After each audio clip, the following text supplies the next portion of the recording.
Dans la vie de tous les jours, tu l'as très bien dit, on entend très facilement ce genre de choses de non mais elle est complètement border, complètement schizo, complètement bipo.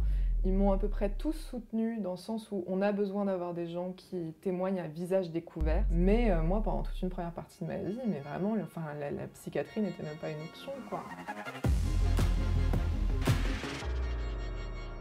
Bonjour Abigail, Bonjour Maxime. merci d'avoir accepté l'invitation à Inspiractu. On va parler avec toi d'un sujet que finalement on traite souvent dans l'émission et en cette fin d'année on voulait revenir un peu dessus avec quelqu'un qui est concerné par la question de la santé mentale. Alors on est tous concernés à un moment donné, mais parfois on ne sait pas faire la différence entre un psychologue, entre un psychiatre, entre un trouble, entre une maladie. On va discuter avec toi, tu es borderline je crois. Yes. Et c'est parfois très mal connu, c'est-à-dire qu'on a tendance à dire aux gens « oh, celle-ci elle est borderline, celle-ci elle est bipolaire » ou « celui-ci il est complètement fou ». Et au final, il faut parfois faire un peu de pédagogie et de plus en plus on s'en rend compte. Et je crois que toi, c'est vraiment ton mot d'ordre aujourd'hui, tu es activiste sur cette thématique-là. Oui, complètement, parce qu'en effet, dans la vie de tous les jours, tu l'as très bien dit, on entend très facilement ce genre de choses de non mais elle est complètement border, complètement schizo, complètement bipo. Le truc qu'il faut savoir, c'est qu'en effet, il y a des gens qui sont diagnostiqués de ces troubles-là, pour lesquels c'est une réelle souffrance, et pour lesquels, l'air de rien, c'est des étiquettes qui sont très pesantes et qui ne sont pas faciles à assumer dans la vie de tous les jours et dans son quotidien, et qui peuvent parfois faire peur, ce que je comprends à 200%. Mhm. Et moi, mon activisme sur les réseaux sociaux, c'est surtout partager mon quotidien pour que les gens comprennent un peu mieux de quoi il s'agit et que les gens comprennent aussi que c'est une réelle souffrance Mhm. et que derrière tous ces mots très stigmatisants, il y a des personnes qui essayent tous les jours de s'en sortir. Et ça passe aussi par le voyage, on verra tout à l'heure, on parlera de tes réseaux sociaux et de ce que tu montres de ta vie. Mais si on revient sur la question justement de ces pathologies, dans ton cas à toi, à quel moment on se rend compte et à quel moment on a un diagnostic précis sur ce qui nous arrive? Alors moi, ça s'est fait suite à un état dépressif. En fait, j'étais hospitalisée en psychiatrie, donc c'est pas moi qui étais en recherche de diagnostic, ça m'est un peu tombé dessus. Mhm. Et je suis tombée dans la marmite de la psychiatrie vraiment parce que j'avais pas le choix et que j'étais dans une telle situation que j'avais besoin d'aide et j'avais besoin d'être accompagnée. Donc j'ai été hospitalisée en psychiatrie, j'en ai fait plusieurs, des hospitalisations en psychiatrie, mais c'est durant ma première fois à l'hôpital que là, il y a un diagnostic qui a été posé. Et d'ailleurs, au début, j'ai eu super peur, parce que ça fait peur en fait quand on nous annonce ça. Et moi, j'ai vraiment pas compris. Je me suis dit, mais attendez, est-ce que vous êtes en train de m'annoncer que toute ma vie, ça va être de l'hôpital? Est-ce que vous êtes en train de m'annoncer que je suis condamnée à être dépressive pour tout le reste de ma vie? Parce que moi, je suis pas d'accord du tout. Donc, c'était un peu ce truc de, vous m'avez un peu foutu voilà, avec votre diagnostic. Donc maintenant, il va falloir me trouver des solutions pour que j'arrive à entrevoir des perspectives d'avenir épanouissantes, heureuses, etc. Et finalement, on parle là d'hôpital psychiatrique. Déjà, à ce moment-là, il y a une stigmatisation qui est faite. Quand on est à l'hôpital psychiatrique, c'est qu'on a un gros problème et qu'on est fou, entre guillemets. Oui, alors moi, sur l'hôpital psychiatrique, je pense que quand je suis arrivée la première fois, j'avais moi aussi tous les clichés, les stéréotypes en tête, où je me suis dit, bon, c'est bon, j'arrive chez les fous, est-ce que ça veut dire que je suis folle, est-ce que ça veut dire que tout ça? Et j'ai été très surprise de voir, de constater la diversité des personnes qu'il y a dans ce type d'institution. Je pense qu'on peut appeler ça une institution, bon, j'en sais rien. Dans ce type de structure en tout cas. Parce que ça touche pas un type de personne en particulier, il y a vraiment tout le monde, tous les profils. Et c'est pas forcément des gens, donc moi me concernant, j'ai un diagnostic d'un trouble psy, mais c'est pas forcément, il y a des gens qui sont là, ça peut passer par l'étudiant qui vit dans une très grande précarité, qui a fait une dépression, ça passe par la trentenaire qui a fait un burn-out, ça passe par le patron d'une grande entreprise qui a sombré dans l'alcoolisme, ça passe par le deuil, tout simplement. Par le deuil, etc. Et en fait, n'importe qui peut, à un moment dans sa vie, avoir besoin d'aide, et on a besoin d'avoir accès à ces structures. Et c'est aussi pour ça, en fait, pour moi, cette image de l'hôpital, c'est pour les fous, c'est une image qui profite à personne, parce que n'importe qui peut avoir un jour besoin d'avoir accès à ça, et c'est important qu'on puisse se diriger vers ça quand on en a besoin. Et si on a cette image de « oulala, non, l'hôpital psychiatrique, SOS, surtout pas », les gens qui en ont besoin vont être peut-être beaucoup plus réfractaires. Et surtout, moi, les souvenirs que j'ai d'hôpital psychiatrique, ça a été de faire des mandalas, des coloriages, de parler à des blouses blanches toute la journée. Donc, il n'y a vraiment pas de quoi Ouais. en faire tout un truc, quoi. Mais C'est beaucoup vraiment... plus loin que l'imaginaire qu'on en a, parce que c'est vrai que dans les séries, dans les films, bien Ouais, souvent, on voit des waouh. choses qui donnent pas du tout envie, quoi. Non, Mais parce que ça a été ça aussi. l'hôpital psychiatrique, on va pas se mentir, a un historique quand même qui fait pas rêver. Hein, c'est pas Mhm. très... tout ce qui s'est passé, et puis dans les films, dans les séries, etc. En effet, ça fait très peur. Mais bon, moi, pour y être allée, puis pour avoir passé quand même de nombreux mois durant les dernières années là-bas, vraiment, quand mes potes, quand ma famille sont venus me rendre visite, je pense qu'au début, ils étaient un peu, voilà, sur la pointe des pieds. En fait, quand ils ont vu, ils ont dit putain, mais c'est super cool ici, il y a un parc, vous faites des balades, vous discutez, on papote entre nous. Enfin, je veux dire, je fais des coloriages. Mhm. Enfin, il n'y a vraiment pas de quoi être réfractaire ni quoi que ce soit du tout, quoi. Et concernant la pathologie, parce que tu l'as dit, tu es borderline aujourd'hui, Ouais. avant que le diagnostic tombe, déjà, c'est quoi les symptômes? Qu'est-ce qui se passe dans ta vie avant de te rendre compte que tu es borderline? Ouais. Alors moi, ce que je dis souvent, c'est que je suis pas devenue borderline le jour du diagnostic. J'ai toujours été comme ça. C'est juste que je savais pas du tout que c'était un truc psy. Mhm. J'étais hyper surprise. J'étais ah ouais, sérieux, ça existe. Et oui, en effet. C'est plus, en fait, j'ai toujours été une personne très poussée dans les extrêmes, très écorchée vive, avec cette sensation de vide un peu quasi constante, avec une image de ma personne qui est totalement distordue. Donc moi, avec mon psychiatre, j'appelle ça la parfaite et la monstrueuse, Mhm. dans le sens où des fois, c'est je suis la meilleure du monde, je suis la meilleure personne qui puisse exister sur Terre, versus l'extrême opposé qui va être je suis un monstre, je ne mérite pas de vivre, je suis la pire personne sur Terre. Et c'est vraiment ces deux, c'est tout le temps tout ou rien, c'est tout le temps tout noir ou tout blanc, et il n'y a jamais de milieu, Mhm. jamais pour rien. Et on peut en rencontrer des gens comme ça dans nos vies. Et c'est vrai que le fait de ne pas connaître ces maladies-là, parfois d'ailleurs la personne, on va en parler tout à l'heure du diagnostic, hein, de comprendre ce qui nous arrive, mais parfois la personne en question ne se rend pas compte de ce qu'elle a, ou en tout cas ne le sait pas encore. Et finalement, le regard des autres, à l'époque, j'imagine vos parents, vos amis de l'époque, comment ils vous percevaient, si vous le disiez? Bah, je pense que j'ai toujours été perçue comme une personne un peu... Enfin, pour moi, le mot qui me revient, c'est vraiment écorchée vive, dans le sens où j'avais des comportements très autodestructeurs, Mhm. j'étais très dépressive, et je faisais quand même... Enfin, ça se voit, je sens que j'ai des tendances à me pousser vers des expériences très extrêmes, à ressentir les choses fort et à être tout le temps comme ça. Mais moi, j'avais pris ça un peu comme une fatalité. Je pense que mon entourage aussi, en mode, bon, bah, c'est comme ça, je suis comme ça, j'ai toujours été comme ça. Mhm. Et bon, bah voilà, j'essaie de cohabiter dans le monde et dans la société avec ça. Et que ce soit ou moi ou mes proches, on n'était pas du tout au courant de ces trucs-là. Heureusement, là, au cours des dernières années, ça commence, on Ouais. en parle, on commence à savoir, à être beaucoup plus averti de ce que c'est. Mais moi, pendant toute une première partie de ma vie, mais vraiment, la psychiatrie n'était même pas une option, quoi. C'était, bon, bah, elle est un peu compliquée, un peu difficile, et puis c'est comme ça. D'où l'intérêt d'en parler aussi, parce que ce sont de réelles pathologies, donc il y a aussi des traitements en face. Et donc on peut vivre mieux une fois qu'on le sait. Mais oui, complètement. Moi, je pense qu'il faut faire une distinction entre les personnes qui sont diagnostiquées et les personnes qui ne le sont pas, et les personnes qui sont prises en charge, qui font des thérapies, qui sont suivies, accompagnées, et les personnes qui sont totalement... Enfin, moi, en tout cas, dans ma vie, j'ai l'impression qu'il y a eu un avant et un après, Mhm. dans le sens où quand j'étais totalement en roue libre, versus quand j'ai été diagnostiquée, quand j'ai été accompagnée, quand j'ai été suivie, et j'ai fait un travail thérapeutique très conséquent. Ça a été un investissement très fort en termes d'énergie. Mais mon Dieu, quel soulagement! Mhm.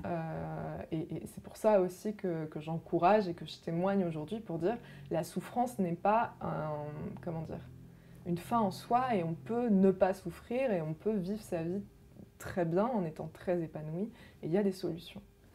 Eh ben, on va en parler justement des solutions, peut-être celles qui vous ont accompagné, celles qui aujourd'hui vous accompagnent, celles que vous essayez de promulguer pour les autres. Parce qu'on va parler, et je fais la transition avec l'émission de la semaine prochaine, puisque la semaine prochaine, on va continuer de parler de santé mentale avec un psychiatre cette fois-ci qui est expert dans l'intelligence artificielle. Comment la technologie aujourd'hui peut accompagner, au-delà évidemment de ce que peut faire un professionnel et un établissement de santé, mais comment la technologie peut apporter des choses. Et en même temps, la technologie, on se rend compte qu'aujourd'hui, parfois, elle met aussi dans la merde, entre guillemets, c'est-à-dire qu'elle pousse des jeunes, et on le connaît avec les algorithmes aujourd'hui avec TikTok, qui ont tendance à montrer à des jeunes qui ne vont pas bien que des jeunes qui ne vont pas bien, et du coup de justifier un petit peu ce mal-être et qui les éloigne pardon, le plus de la santé et en tout cas des professionnels. Comment toi tu perçois les réseaux sociaux aujourd'hui, que tu utilises en plus?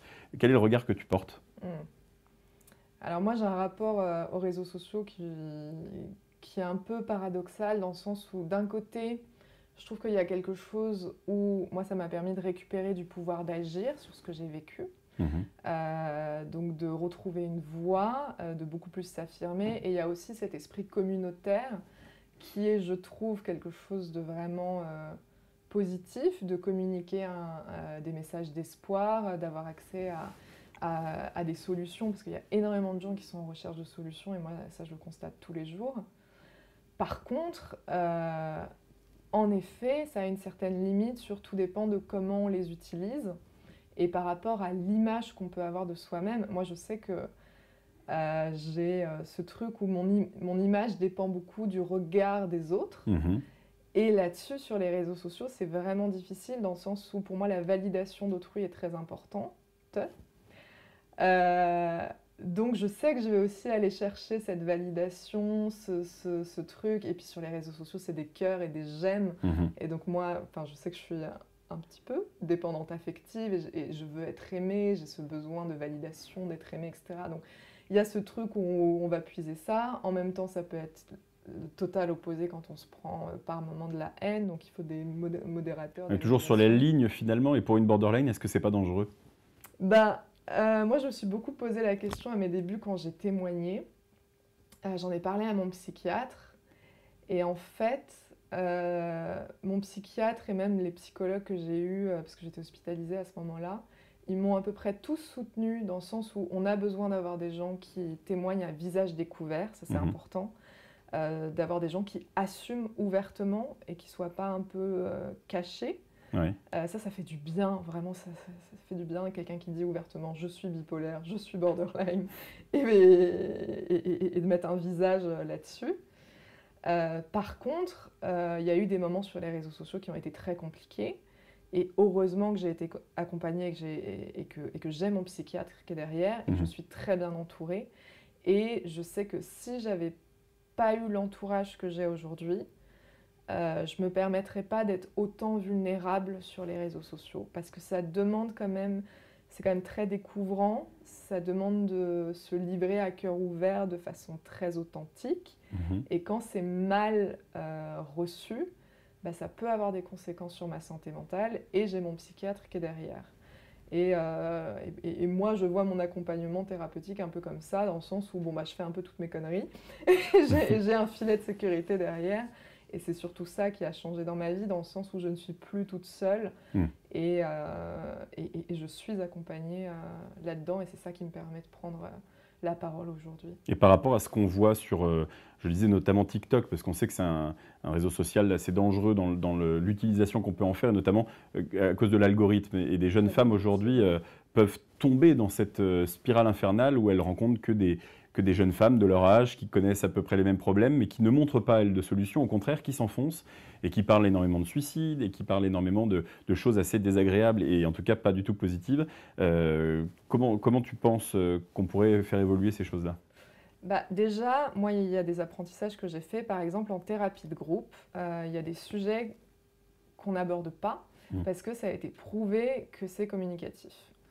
Parmi ces sujets-là, on retrouve notamment tout ce qui est lié au suicide, tout ce qui est lié aux agressions sexuelles, tout ce qui est lié au comportement d'autodestruction, etc. Et ça, c'est un apprentissage que j'ai eu en hôpital psychiatrique, de dire « Ah ok, en fait, on ne peut pas se permettre de raconter tout, parce qu'on doit aussi prendre en considération la sensibilité des autres, et on ne sait pas comment certaines histoires peuvent être reçues par la personne en face. Et c'est aussi de notre responsabilité de prendre en considération, on ne peut pas tout balancer comme ça et ne pas se préoccuper de comment la personne en face peut recevoir ça et de qu'est-ce que ça peut activer ou déclencher chez la personne en face. On peut mettre des idées dans la tête à des gens qui de base n'en avaient pas du tout. Et ça, c'est un apprentissage que j'ai eu en hôpital psychiatrique via mes thérapies de groupe en fait, quand on commence à aborder des sujets comme ça, les psys nous coupent et nous disent ça, on va en parler en individuel, mais on ne va pas en parler en groupe. Et ça, c'est un apprentissage que j'ai eu et je trouve que c'est quelque chose qui est manquant aujourd'hui, dans le sens où je pense que quand on s'inscrit sur une plateforme de réseaux sociaux où on a cette parole et cette visibilité, d'avoir un espèce de petite, je sais pas, une petite formation pédagogique qui dit, en fait, ces sujets-là, on ne peut pas en parler. Voilà. Ou alors on en parle sous différentes formes. Par exemple, moi je témoigne beaucoup, je parle de ça, mais je ne vais jamais employer le mot suicide. J'emploie toujours les mots pensée sombre et pensée noire. Et en fait, c'est plus ça. C'est genre, je fais passer le truc, voilà, sans détailler des scénarios, sans détailler, parce que ça, en fait, c'est vraiment pas possible du tout. Mais moi, c'est un apprentissage que j'ai eu via mes thérapies, mais c'est totalement manquant aujourd'hui sur les réseaux sociaux. Et je pense que c'est un vrai problème de toujours penser à la sensibilité des personnes qui vont regarder les vidéos. C'est important. Et le mot responsabilité que tu viens d'employer et qui manque cruellement sur les réseaux sociaux, on s'en rend bien compte. Les gens font ça anodinement, même s'ils ont 100 000, 200 000 abonnés sur TikTok, ils ne se rendent pas compte de la responsabilité qu'ils ont envers les autres. Ouais. Et notamment, c'est une responsabilité qu'on voit aussi dans les familles. Parfois, quand on a des troubles mentaux, qu'on ne le sait pas, ou alors qu'on s'en doute, mais qu'on n'a pas encore trouvé la bonne solution, on a tendance à se reporter sur la famille aussi et de parler de tout ça, et sans mettre la distance, et en se disant, mais prends-toi en main et va voir un professionnel. Ils sont là pour ça. Ta famille n'est pas professionnelle du sujet. Mais oui, ça c'est une distinction qu'on ne fait pas aussi, dans le sens où je peux dire à mes potes ou à ma famille, en ce moment, je ne vais pas bien, mais je ne vais pas aller plus dans les détails. Et par contre, face à mon psychiatre, là, c'est le moment d'ouvrir cette porte et d'aller détailler. Et si j'ai envie d'aller à fond dans d'écrire tous les scénarios ou tous les trucs qui se sont passés dans ma tête, c'est l'espace pour mon psychiatre. Mais c'est totalement contre-productif de parler ça, parce qu'il y a la dimension affective qu'on ne prend pas du tout en compte. Mon psychiatre, il est neutre, c'est une oreille totalement neutre en jugement et en affect. Et c'est ça qui fait que l'accompagnement professionnel est crucial et que non, parler à un pote, ça ne fait pas le taf d'un professionnel de santé mentale. C'est là où, voilà, finalement, moi, mes potes et ma famille, je vais leur dire en ce moment, je ne vais pas bien, je ne me sens pas de rester seule. Est-ce qu'on peut se mater un film Netflix ce soir, juste histoire de ne pas être seule c'est tout, quoi. C'est vraiment des trucs très simples. Mais, et ça aussi, je trouve ça dommage dans le sens où je trouve qu'il y a beaucoup de gens qui se risquent dans des paroles qui sont très maladroites. Et c'est pas du tout leur faute, c'est parce que ces personnes-là veulent véritablement bien faire. Mais au final, c'est contre-productif parce que c'est des conseils qui sont pas sollicités, parce que c'est très... voilà, on sait pas de quoi on parle. Et moi, je suis plus de l'école de... Mais en fait, le seul truc que j'ai besoin d'entendre, c'est juste de savoir que la personne m'aime, peu importe mes difficultés, de me sentir aimée. Et ça, finalement, j'ai l'impression que c'est quelque chose qui est quand même très instinctif et très naturel. On aime les gens, voilà, et on réfléchit pas à comment on les aime. Je sais pas, fais-moi un gros câlin, s'il te plaît, et c'est tout. Mais pas forcément de conseils, pas forcément d'essayer de se risquer avec des paroles, mais en fait, on sait pas trop de quoi on parle. Du coup, ça tombe tout le temps à côté de la plaque. Et finalement, ça crée un sentiment d'échec, et sur les autres, et sur moi. Donc, c'est pas... Voilà. Et du coup, au quotidien aujourd'hui, comment ça se passe? Comment tu continues? Est-ce qu'on peut être guéri d'une maladie comme ça, ou est-ce qu'au contraire, c'est un accompagnement de tous les jours? Alors moi, je parle pas de guérison, je m'estime être stabilisée. Parce que, donc, stabilisée et rétablie, dans le sens où moi, je distingue la stabilisation, où là, pour moi, c'est tout le côté médical, avec les psychologues, les psychiatres, les traitements médicamenteux, les hospitalisations. Et ensuite, il y a toute la partie rétablissement et réhabilitation dans la société. Et là, c'est vraiment, ok, une fois que je suis stabilisée, comment je fais pour retrouver ma place dans la société, pour mes relations amoureuses, mes relations amicales, mes relations familiales, le travail, etc. Pour moi, il y a vraiment ces deux trucs-là. Et donc aujourd'hui, je m'estime stabilisée et rétablie. J'ai repris mes études, j'ai un diplôme universitaire en rétablissement en santé mentale. Et ce que j'ai beaucoup aimé dans le cadre de mes études, c'est qu'ils nous ont expliqué que les rechutes font partie du rétablissement. Ça, c'est un soulagement énorme. Parce qu'il y a toujours des rechutes. Et moi, je me souviens que la première fois où j'ai rechuté, j'ai cru qu'on était reparti au point de départ. Donc vraiment, j'étais non, mais attendez, est-ce que ça veut dire que les 3 dernières années ont servi à rien? Et en fait, non, pas du tout. Ça fait aussi partie du processus. Et moi, aujourd'hui, j'estime que j'aurai toujours des hauts très hauts et j'aurai toujours des bas très bas. mais c'est plus une souffrance et je me mets plus dans des situations de danger ou d'autodestruction comme ça a pu être dans le passé. Dans le sens où je suis toujours... Enfin, l'hypersensibilité, l'hyperémotivité, je pense pas que ce soit quelque chose qui va disparaître du jour au lendemain, quoi. Et je pense pas que ce soit quelque chose qui va aller mieux avec le temps. Et au contraire, tout le travail thérapeutique a été justement... Moi, je pensais que le but de la thérapie, c'était de devenir normal. Ça, c'était mon grand objectif, c'est de devenir normal. Et dès mes débuts en thérapie, les psys m'ont dit non, en fait, là, le but, c'est d'accepter vos émotions, d'accepter votre hypersensibilité et de voir comment la communiquer avec son environnement, les autres, et comment cohabiter dans la société telle que vous êtes, avec vos émotions et avec votre singularité. Et en fait, c'est vrai que quand on fait ce travail d'acceptation, de communication et de voir comment on peut cohabiter tous ensemble dans la société avec nos différences, et ben ça va considérablement mieux parce que l'une de mes problématiques à moi, c'était de porter un masque très fort et d'être tout le temps en suradaptation aux autres et à mon environnement. Et c'est ça qui crée une accumulation, qui crée des comportements d'implosion, d'explosion, et c'était très intense. Donc ça a été en fait des apprentissages, ça a été la thérapie dans un premier temps, parce que ce qu'il faut savoir, c'est qu'il y a des thérapies qui ont prouvé leur efficacité pour les personnalités borderline. Donc ça, c'est super, et il y en a plusieurs. Enfin, à ma connaissance, il y en a 4. Ensuite, je suis sous traitement médicamenteux. Donc ça a été aussi tester plein de médicaments, parce que j'ai l'impression qu'on est un peu tous et toutes obligés de passer par cette phase expérimentale, où il faut tester pour voir ce qui marche pas. Donc j'ai un traitement médicamenteux. Et petit 3, j'ai toujours l'accompagnement avec mon psychiatre. Et ça fait plusieurs années, et je ne sais pas si un jour j'arriverai à ne plus avoir mon psychiatre, parce que j'ai vraiment besoin d'extérioriser mes pensées pour les mettre à l'extérieur de moi. Parce que si je ne parle pas de ce qui se passe dans ma tête, du coup ça va rester stocké et ça va prendre de plus en plus d'ampleur. Et c'est là où les problèmes arrivent.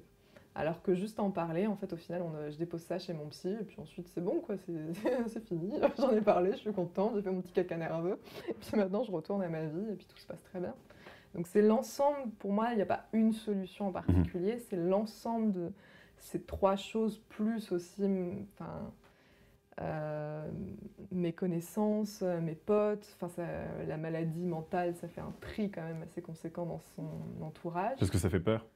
Parce que ça fait peur, oui. Moi, il y a plein de gens que j'ai perdus en cours de route quand j'ai annoncé que j'étais borderline. Il y en a beaucoup qui ont flippé et qui sont partis. Donc, il y a cette phase qui est très douloureuse, parce qu'il y a aussi ce truc dans le trouble borderline d'avoir une peur excessive de l'abandon et du rejet. C'est quand même ballot quand on est borderline, parce que bon, forcément, on est sujet à ça. Mais par contre, toutes les personnes qui m'entourent aujourd'hui, ce sont des personnes qui sont véritablement bienveillantes, qui sont véritablement soutenantes. Et je sais que si demain je suis réhospitalisée, j'ai aucun doute sur le fait que je vais être aimée, bien entourée, soutenue, etc. Et aussi le fait d'en parler, puisque c'est ce qu'on est en train de faire là, mais c'est aussi ce que tu fais sur les réseaux sociaux, et tu mixes ça avec le voyage aussi. Oui, parce que pour moi, il y a eu tout le côté hospitalisation dans ma vie, où j'ai passé beaucoup de mois à l'hôpital psychiatrique. L'enfermement aussi un peu. L'enfermement, évidemment. Le fait d'être isolé de la société et tout, mais bon, ça c'est un gros débat.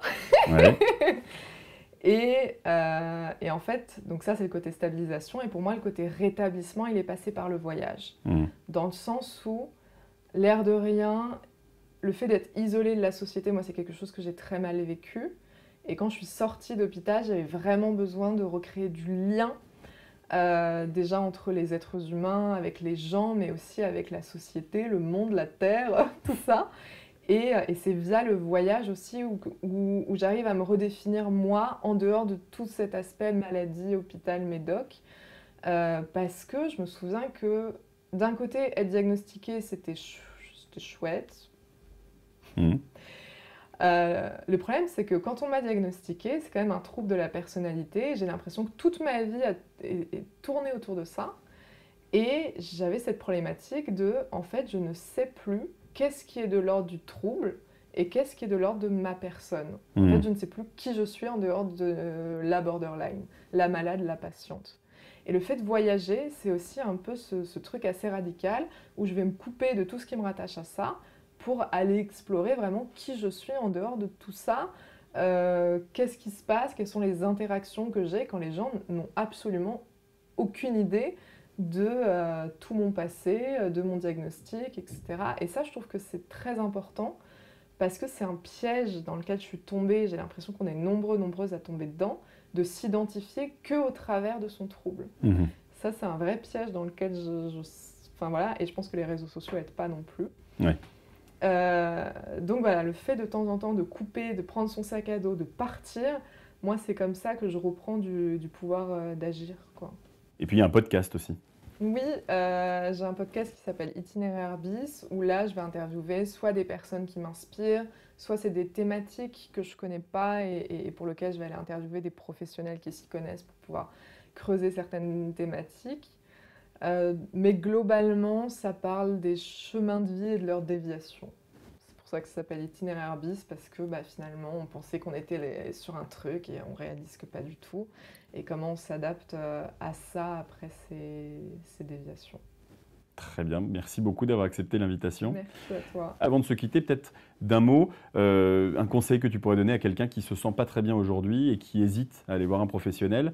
Et peut-être un mot aussi pour ceux qui seraient entourés de gens qui ne vont pas bien et qui ont tendance à mal les regarder ou en tout cas à ne pas savoir les accompagner. Alors, le mot pour la première personne qui n'ose pas franchir le cap. Alors moi, personnellement, je pense que j'ai sous-estimé pendant longtemps le pouvoir de la parole. Et en parler peut faire véritablement une très grosse différence. Et en parler le plus tôt possible, même si on se dit c'est rien, ça va passer. Parce que moi, pendant longtemps, je me dis c'est rien, ça va passer. Et plus je me disais ça, plus ça prenait de l'ampleur. Donc ne pas laisser traîner quand on sent qu'il y a un mal-être. Et il y a des psychologues, psychiatres qui sont d'une bienveillance et d'une écoute absolument exceptionnelle. Il faut les trouver. Mais il y a des professionnels qui sont absolument extraordinaires et passionnés par leur travail et fort heureusement qu'ils sont là. Et pour les personnes qui peuvent voir la maladie mentale comme quelque chose comme des gens plus faibles, ça c'est quelque chose que j'ai toujours eu du mal à comprendre. Je dirais que les personnes qui vivent avec des troubles psy, déjà, on n'est vraiment pas si différents, vraiment pas, et je pense qu'on peut avoir de nombreux points communs, et que c'est totalement une vision de la vie qui mérite d'être entendue, écoutée et partagée, donc c'est une richesse, petit 1. Et petit 2, pour un peu cette stigmatisation de « ils sont faibles, ils ont besoin d'aide extérieure pour pouvoir cohabiter en société », moi, dans les hôpitaux psychiatriques, les profils que j'ai croisés, c'est les personnes les plus fortes et les plus courageuses que j'ai jamais vues dans ma vie. Parce que, mon Dieu, le parcours de vie qu'on a, et on est encore là tous les jours à vouloir s'en sortir et à trouver des solutions et à parler avec des psys pour essayer de se sortir de l'endroit dans lequel on est. Et ça, pour moi, c'est un courage et une résilience absolument hors du commun et extraordinaire qui doit être soutenu, valorisé, encouragé. Donc moi, mon rêve, c'est de cohabiter dans une société dans laquelle, quand quelqu'un dit « je vais voir un psy », je fais une thérapie, qu'on l'applaudisse et qu'on dise « mais mon Dieu, bravo, le courage que tu as, félicitations ». Et on est là pour te soutenir parce qu'on sait que c'est pas facile. Merci beaucoup, Abigail. Merci à toi, Maxime.